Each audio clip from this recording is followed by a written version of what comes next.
Good morning. Today we are going to see a case of scleroderma. She is a known case of scleroderma, and we will see what are the needful capillaroscopy findings in this case.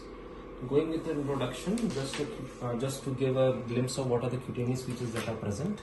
A typical scleroderma facies in which you can see a prominent shiny forehead, pinched up nose. There is regression of nasal ala in both sides.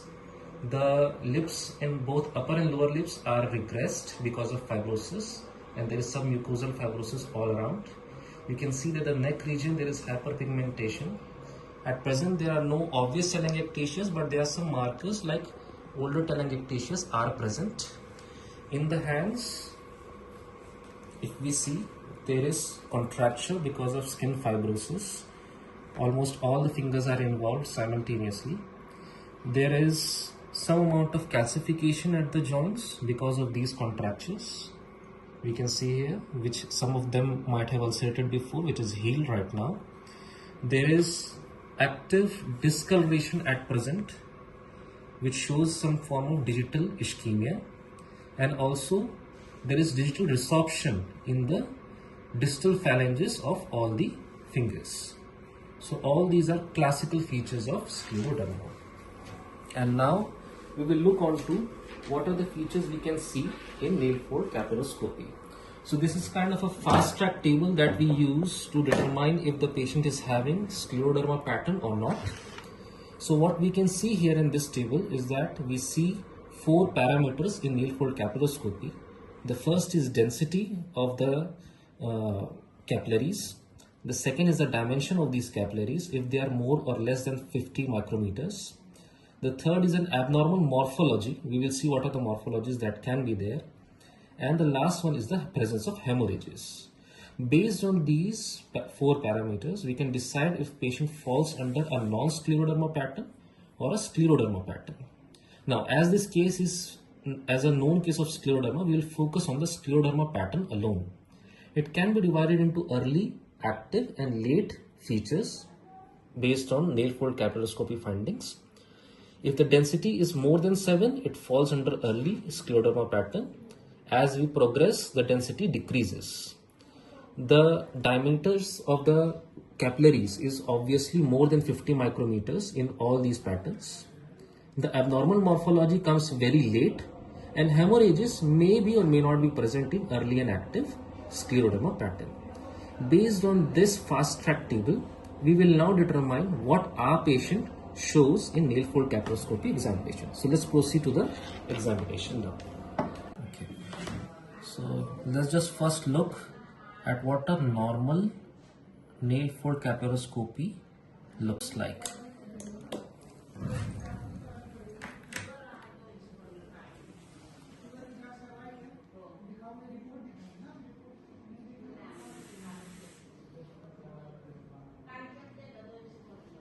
So what we look here are normal pin-shaped capillaries, which are very thin, no distortion of morphology, no giant capillaries, equidistant without any hemorrhages or avascular areas.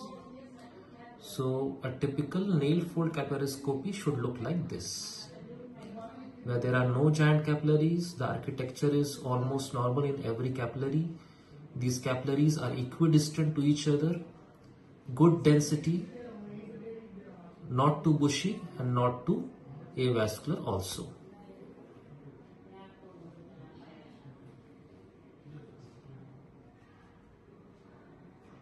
If we zoom out, so we can get a clearer picture.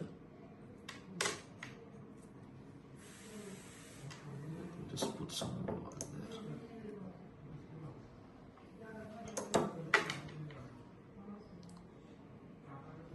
So if you could see here, capillaries arranged in a very systematic manner.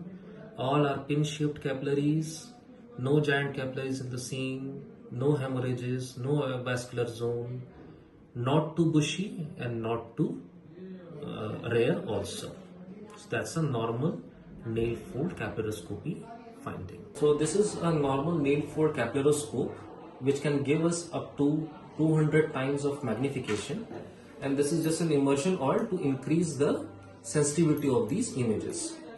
So the way we do these nail fold capillaroscopy is we take NFC measurements in all 4 fingers barring the thumb. So the thumb is not examined as it has very thick cuticles.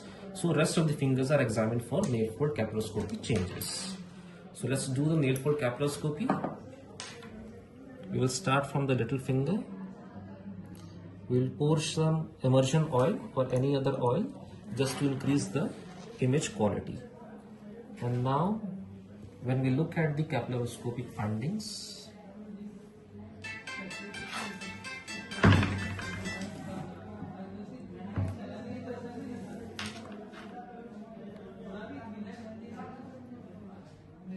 we see abnormal morphology here of the nail fold bed. The capillaries are very abnormal. The density of capillaries is very less. As you can see that the entire region does not show any particular capillaries.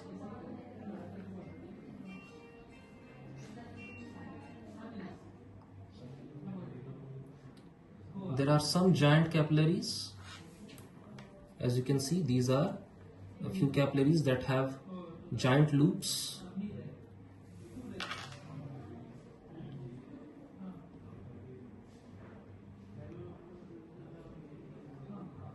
This might be an old hemorrhage.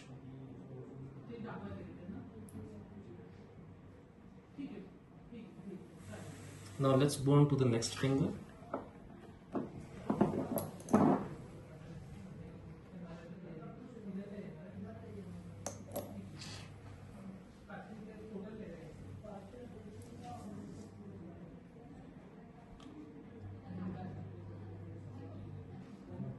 So once again we see these appear to be normal capillaries here with normal loops, thin loops, but later on there is almost no capillaries, a total avascular zone in the nail bed.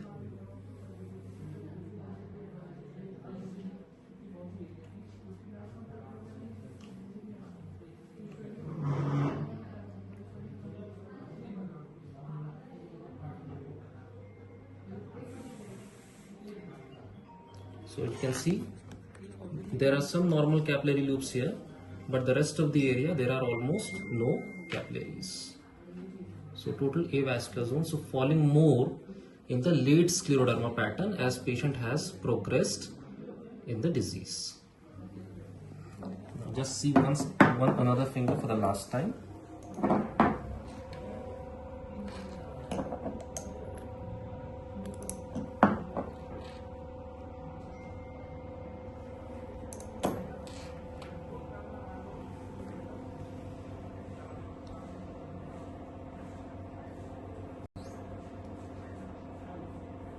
So as we see, this complete area is avascular.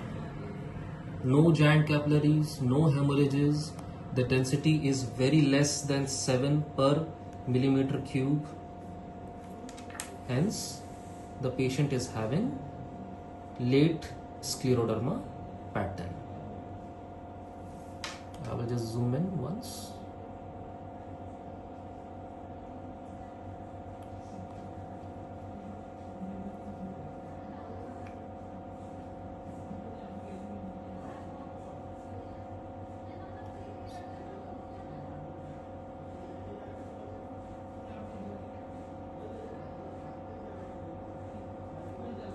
So you can see the abnormal architecture. The capillaries are not pin shaped.